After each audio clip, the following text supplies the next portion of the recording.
Hey everyone, welcome to Unique Ways with Thomas Gerard, an audio podcast. We've got a super special guest today that I'm super excited about. He is a graduate liberal studies major at Simon Fraser University here in Vancouver in the master's program there. And he's an aspiring book author. He's been working on some content that I've been looking at for a while now, and I'm super excited to see this book come out. And his name is Scott Bremner. Please join me in welcoming Scott. Hey, Scott. Morning, Thomas. Thank you. Are you ready for 20 questions? Absolutely. Great. Number one, tell me a little bit more about yourself. What do you do? Okay. I'll give you just a little brief, typical intro to start with. My wife, Janet, and I have been married for 34 years now. We have two adult children.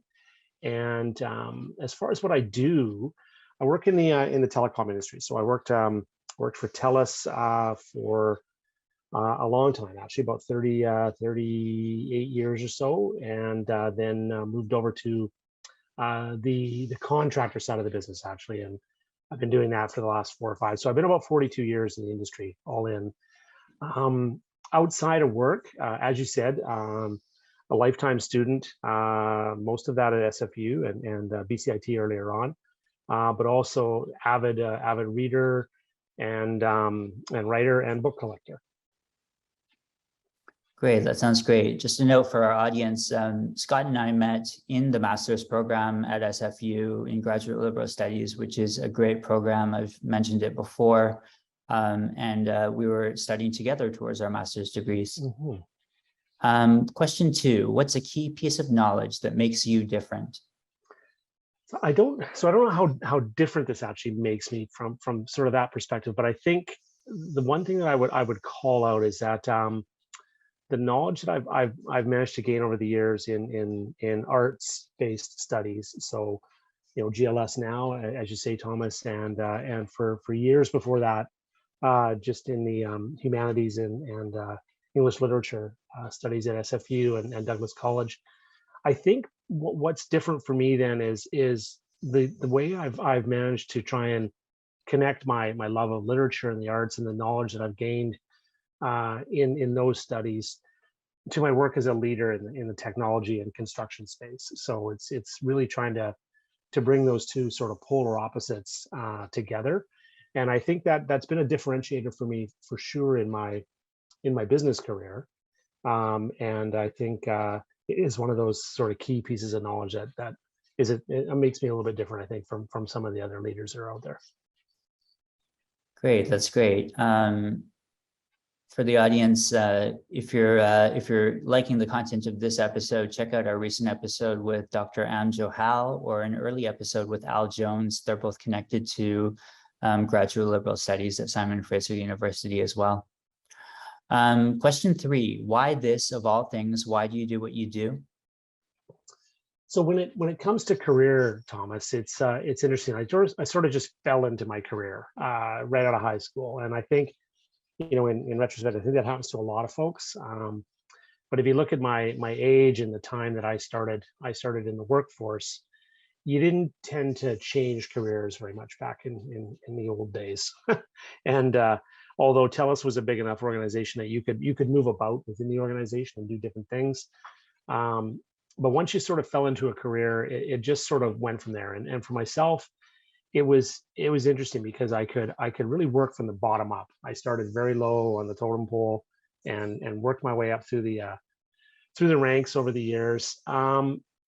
And it is something that I've enjoyed. The career's been a great one in the industry, but when it comes to the other side of things, and that's the arts and the writing, I think it's for me is trying to, as I said, bring that all together, but also at times, using both ends of that spectrum as a release from the other. So Thomas, as you know yourself, when you're working creatively, sometimes that can be a very introverted process and keep you very close to yourself. Whereas my business career is very focused on the outside. So dealing with others, public speaking, those kinds of things. So it's nice to be able to do both, and that's why I try to continue the balance over the time. Nice. Yeah. Just hearing you talk is kind of alerting me to some ideas. Yeah, maybe I'll mention the partnership that Simon Fraser University GLS has with Oxford Center for Life Writing at Wolfson College at University of Oxford.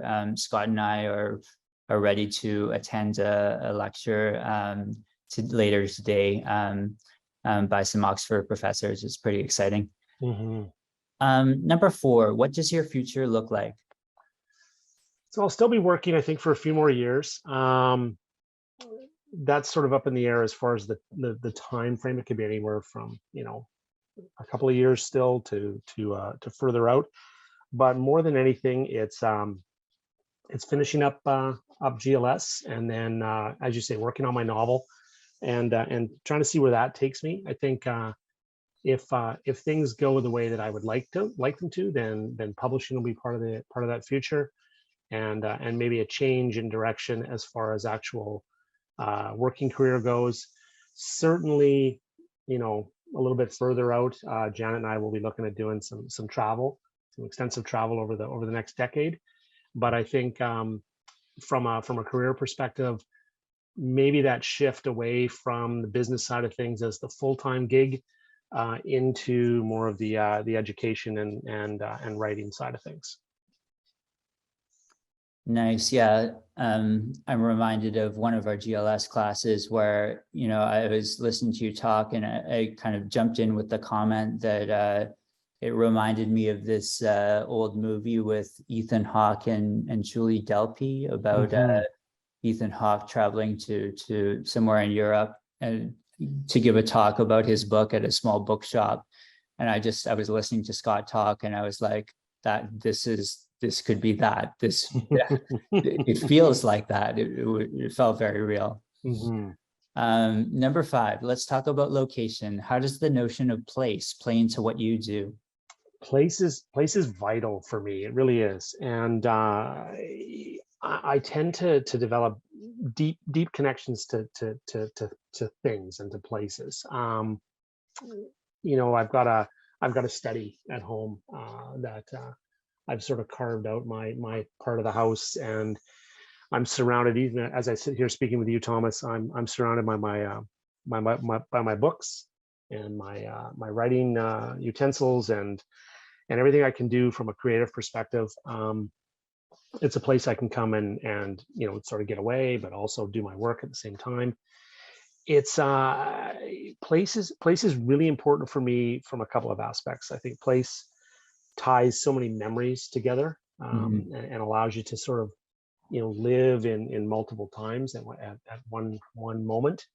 But also, it creates that separation at times. I tend to look at my office space outside the home in a different way, and it's not a place of sort of relaxation or creative activities from that perspective. It's much more functional.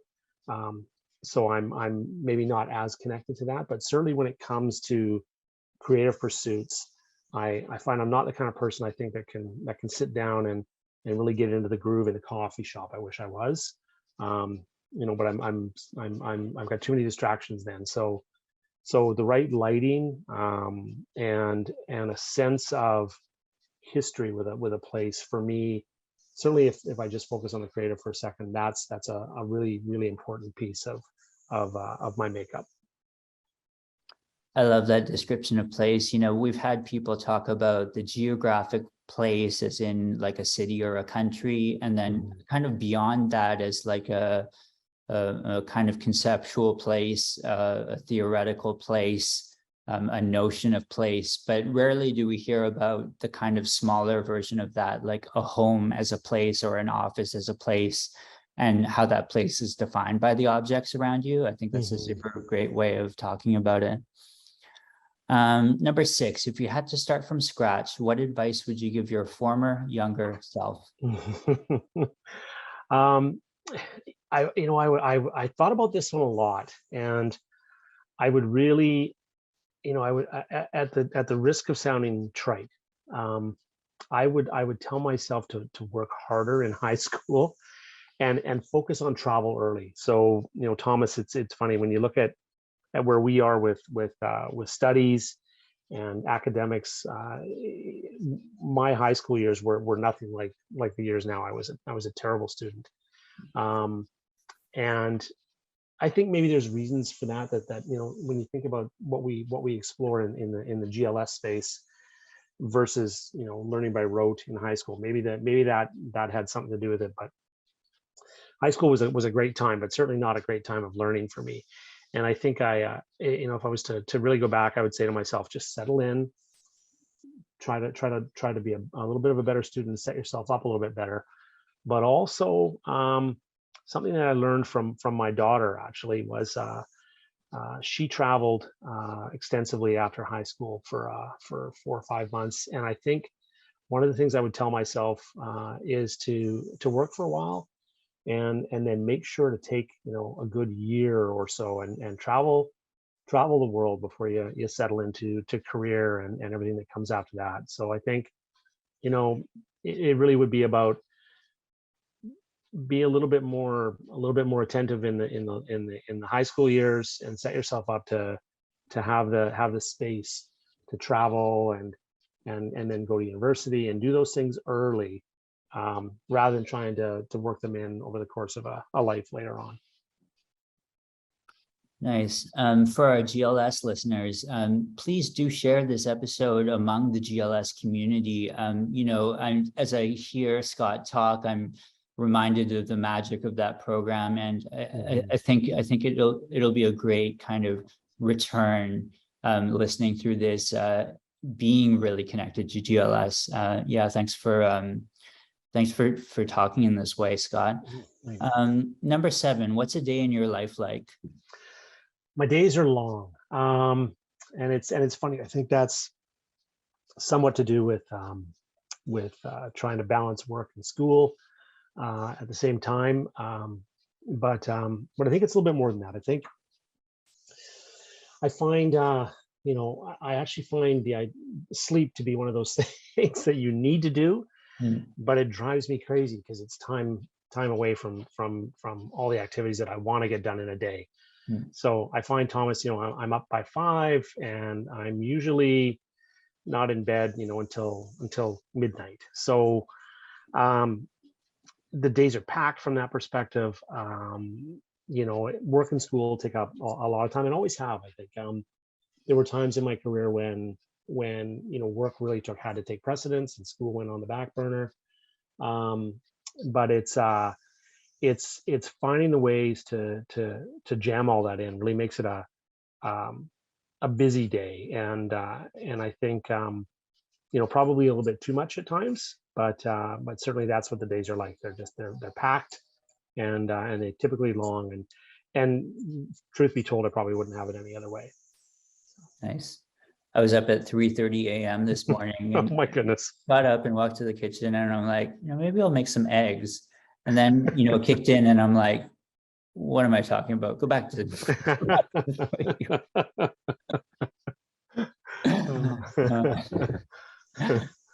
number 8, lifelong learning is a popular topic these days. How do you stay up to date?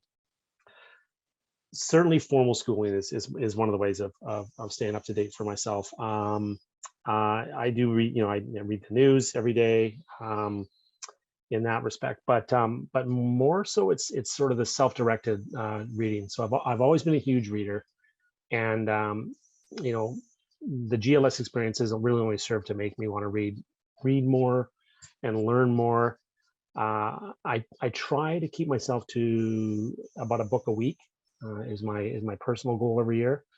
Don't always make that, obviously, but yeah, finding a topic that interests me, and really what I do at that point is anything that tweaks my interest, I do a quick search, and if there's something relevant that's available, at Chapters or at the library, I will zip out and pick up the latest idea that's sort of caught my interest.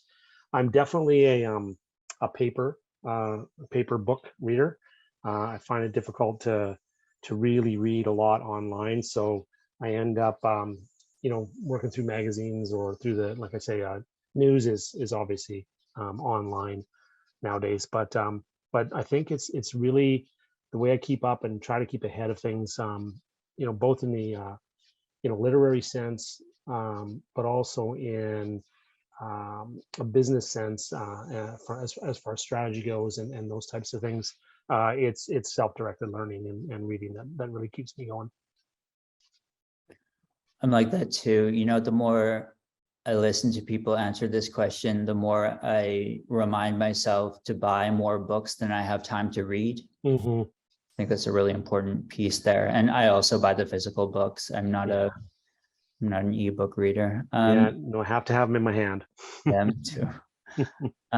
Number 9, what tools do you use? Are you a digital nomad? You've mentioned this a bit. Yeah, I'd say I'm almost a Luddite, which is interesting for somebody that works in the technology business. Obviously, I have a laptop, and I do use that for my work and for school and for writing. I uh, I tend to, if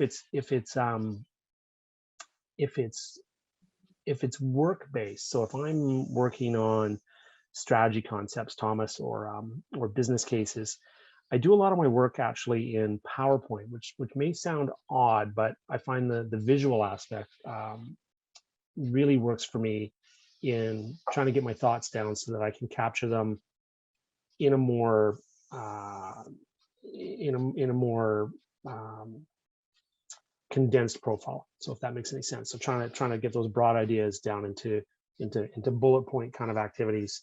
I find PowerPoint to be something that I've used for years, obviously, and it works very well from that perspective. I'm not a big social media user. I have accounts, but I've gone through spurts where I try to post and keep up. I just find that a little bit daunting at times to try and keep up. I do like to check in on folks every now and then, but yeah, I'm definitely not a digital nomad. I'm not an early adopter of technologies, and like I say, it's the paper and pen are my two favorite ways of getting my thoughts down, but that can be augmented by some pretty basic tools.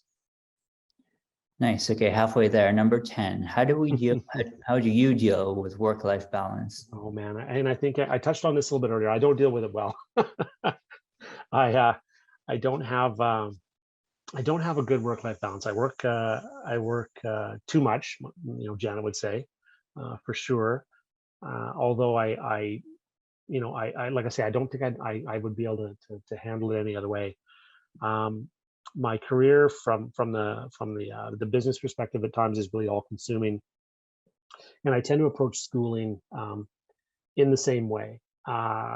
Whether it's GLS or whether it's just working on my bachelor degree for years. I get immersed in things, so it's a bit of a problem. I don't think it's the healthiest of approaches all the time. Certainly, the way that I look at sleep, as we talked about, is not something that I would give people as advice to do. But it's it's it's a tough one. I think there's times when I just have to step back a little bit. So that can be a couple of days, or trying to get time in for a vacation. And when you do, really trying to disconnect. Um, and what I tend to do then is focus on just the relaxation and again reading, which is a lot of the time. But I yeah, I don't balance it very well. I think I just try to continually get more and more in, and I'm sure that that's gonna backfire at some time. But so far, it's been workable. Yeah, it really depends on your feelings about work, doesn't it? 'Cause if Hmm. you like what you're doing, then in a way that's going to be a healthy way to spend your time. Yeah, I think that's a really fair point. I think we talk about work-life balance, as you say, as something that needs to trade off one thing for another, and I don't think it always has to be that way. I think you're right. If you're lucky enough to be in a career or have a passion that you can spend your time on, or if those things overlap, then yeah, spending more time on it is not a bad thing for sure. I agree. Number 11, if you weren't doing what you do now, what would you be doing? That's an easy one. It's I would be writing for sure, and I would love to have had an opportunity to teach at college. I would. That's always been the fantasy second career, and I think when I started going back to school years ago, it was sort of the plan B in case my career in business didn't pan out. So if I wasn't doing what I was doing now, I would definitely be. I would like to be Professor Bremner and teaching and writing at the same time. I love that. And I didn't know that about you. That's super interesting. Mm-hmm. Number 12, what would you not like to do in terms of career? I think the only thing that really would be hard for me to sink my teeth into would be probably like sales kind of activity. There's I worked years ago. I worked out in the field, as we call it, and in heavy construction work. And again, polar opposite to sort of the theme of today, but that physical labor was actually something that I really enjoyed. And it's so that kind of activity, I think, is something that I could physically maybe it would be more challenging now, but it would be fine. But of anything to do in the area of my present career that I really would probably try to avoid would be sort of that hard sales aspect of things. I struggle with that too. Kind of being from Mm-hmm. the art and design world, it's very counterintuitive to do that sort of thing. Yeah. Number 13, what's your favorite word, quote, or sentence? I think this is an interesting one. So, always have been a lifelong since I was a young lad, fan of Jack London, and favorite quote would have to be Jack London's quote. Probably most people know it most recently from James Bond, but that's the proper function of a man is to live, not to exist. I shall not waste my days in trying to prolong them. I shall use my time. That's stuck with me since I was a teen, and it's interesting as time goes by, to find out that it's such a broadly known and entrenched quote, because it was certainly something that I picked up in my teen years.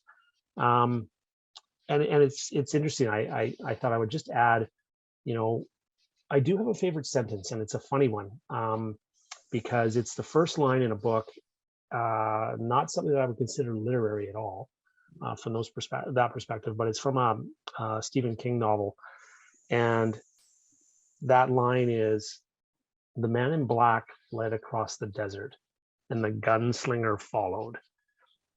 So to this day, Thomas, I read those words, years ago when Stephen King's The Gunslinger came out, and I'm not even sure how many years ago now. It's a long time, and I still go back and think, when I'm writing, I look at that line and I think, wow, I don't know. There's just something about that. It was there's so much can come from that kind of a short, but with tons of open opportunity at the end of the sentence. So opening sentence in a book is definitely that, but my favorite quote would be the London quote.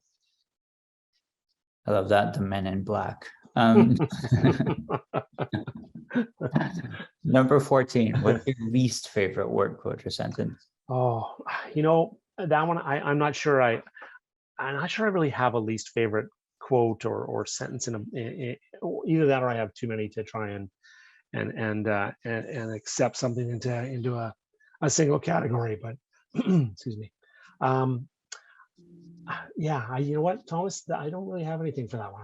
I don't know of anything that really has hit me from a really negative perspective for that. There's certainly catchphrases I'm not a fan of, but Great. 15, if you had to pick one word to describe yourself, what would you choose? It would be driven. Nice. Definitely. 16, what keeps you up at night? I worry about running out of time. I really do. Yeah. I'm very focused on time as well. It seems like so important. Yeah, final stretch here, number 17. Yep. What's a dream you're chasing? Oh, getting published. That's probably the main one. Right. Finish my novel and actually seeing it in print. That's the dream I'm chasing at the moment. Well, I have lots of experience with getting rejected by traditional publishers. If you want to hear about that, talk about that. Number 18, what inspires you? This is great. Music is a real inspiration for me. Obviously, I think just a wide range of different writers and books that have come along over the years. Interestingly enough, the idea too of more old school sports heroics. So if I think, just to try and make sense of that, I'm not a big sport fan in the modern day, but when I was younger, and I think back to the late 60s, early 70s, sports and your sports heroes in those days, I think were of a different caliber, and certainly partially because you really didn't know them the way you know people nowadays, or you know celebrities, and you probably know too much about them all the time. But there's elements of old sport heroes from my younger years that I think really are still an inspiring sort of inspiring model in the background. But for getting inspiration in the moment, music definitely. Music is another part of my life that's been hugely important throughout from early teen years till now, and sort of like the study of literature and the pursuit of different writing. Taste in music, I think, for everybody change over the years, and certainly they get, I think, broader, and those kinds of explorations have been essential for me as far as inspiration goes. And I think, just to jump back for a second to the technologies, I think for me, platforms like YouTube and Spotify have opened up the range of music that I'm able to expose myself to in a really intense way. So for me, if I'm looking for inspiration, music is probably the main place I go. Perfect. Number 19, any advice you would like to share?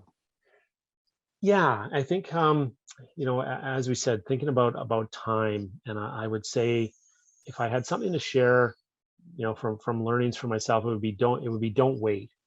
Yeah, it's not true that the saying, it's never too late.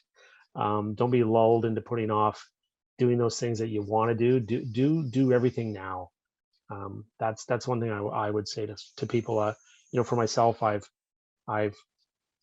put things off that I now regret. So learning, formal education, those kinds of things, and then you try to keep it all going over time. So I would say, for sure, it would be that one piece of advice would be don't wait on things. That's great. We had Dr. Ron Burnett on, and he was talking about a couple of books that he's about to release. And his advice was just like, forget all the other projects, start writing your books. You're going to be doing that, and you need to do it early. Yeah, for sure. And number 20, how can our listeners keep tabs on you? How can we check you out? That's a tougher one. I like I say, I'm not big on social media. I am on Facebook and Instagram. I do try to keep it up, but it's probably not the best place. I'm usually fairly active on LinkedIn. You can find me on any of those platforms. But other than that, it would just be, see me around. Sweet. Okay. Well, thanks so much, Scott. I mean, geeking out about graduate liberal studies at SFU and kind of talking about that journey is super exciting for me. But hopefully the audience can relate to the kind of camaraderie that a program like that offers, and Scott and I can chuckle about all sorts of things for a long time, I think. So Mhm. thank you so much for being on, Scott.